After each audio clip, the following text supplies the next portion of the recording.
నాయనా, గుడికి వెళ్లడం మామూలు సందర్శన కాదు. దేవుని దగ్గరికి వెళ్ళినప్పుడు మనం పాటించాలిన మొదటి నియమం గుడి బయట కాళ్ళు కడుక్కోవడం. స్నానం చేసే కదా వెళ్తాం, మళ్ళీ ఈ కాళ్ళు కడుక్కోవడం ఏంటి అని విసుక్కోకు.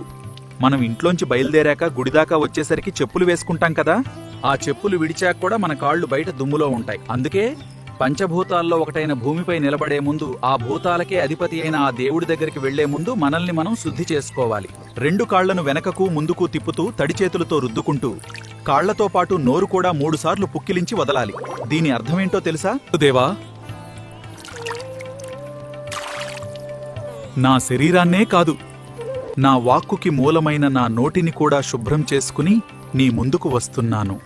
నా ప్రార్థన ఆలకించి నన్ను దీవించు అని మనం ఆ స్వామిని వేడుకుంటున్నామన్నమాట. ఇవన్నీ మన పెద్దలు ఎందుకు చెప్పారు?